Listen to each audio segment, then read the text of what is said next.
দেশে আসারই কি অধিকার নাই কিনা আমি জানি না আসলে। আমি কার কাছে প্রশ্নটা করবো আমি জানি না। আমি আমার দেশের মানুষের কাছে, দেশের কাছে, আপনাদের কাছে আমি প্রশ্ন রাখতে চাই, আমাদের কি কোনো অধিকার নাই দেশে যে শান্তিতে বসবাস করার? বাড়িতে হামলা করছে, ভাঙচুর করছে এবং ২৭টা পাইলেরও নির্দিষ্ট ১৫ লক্ষ টাকা দাবি করছে প্রশাসনের কাছে।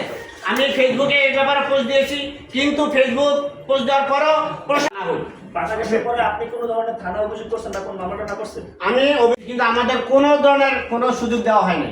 আমরা যখন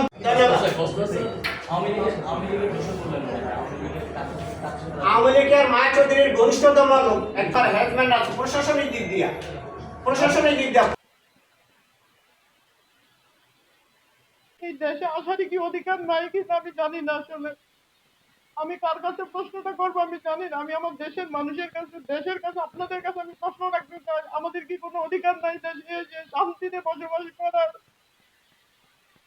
যখন দেশে আসি, আসার পরে উনি আমাদের ওনার বাসায় ডেকে নিয়ে আমার হাজবেন্ডকে উনি ১৫ লক্ষ টাকা দাবি করে যে যদি তুমি ১৫ লক্ষ টাকা আমাদের দাও, আমাকে দাও, আমাদের না, আমাকে দাও, তাইলে তোমাকে আমি হ্যারাসমেন্ট করা, হয়রানি করা, মামলা থেকে মুক্তি দিব, জ্বালা যন্ত্রণা যা আছে এভরিথিং সবকিছু আমি আর করবো না। উনি মৌখিকভাবে আমাদের একটা স্টেটমেন্ট দেয়।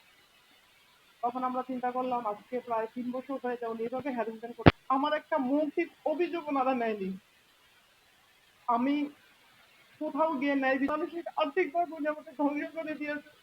আমরা প্রবাসীরা আসলে বিদেশ যারা থাকি এখন বুঝতেছি আমরা কতটা অসহায়, নিরুপায়। আসলে আমাদের মনে হয় এতটা দাপট, এতটা দমের সাথে উনি আমাদের এভাবে দাবিয়ে রেখেছে। এটা আমার দেশ, এটা তো ওনার একা দেশ না। মানে আমরা তো নাগরিক, আমার কি বসবাস করার অধিকার নেই? আমি কি বিদেশ থেকে এসে কিছুটা সময় শান্তিতে থাকার কি আমার কোনো রাইট নেই? আমার কি কোনো অধিকার নেই? আমি কি থাকতে পারবো না? আমার দেশে আমি কি আসতে পারবো না? উনি এখনো এই জুলাই আগস্টের পরবর্তী সময়ে উনি এখনো ফোন করে হুমকি দেয় আমাদের নামে মামলা দিবে, যেভাবে করার দরকার উনি করবে। পরে আমার ওয়ালে আগুন ধরিয়ে দেয়। আমার এখানে রাস্তার মধ্যে উনি গর্ত করে রাখে আমার বাড়ির সামনে, এবং লোকজন দিয়ে একাধিকবার সবসময় কন্টিনিউয়াসলি উনি আমাকে হুমকি ধামকির মধ্যে থাকে। আমার মূল দাবি আমি এটার বিচার চাই।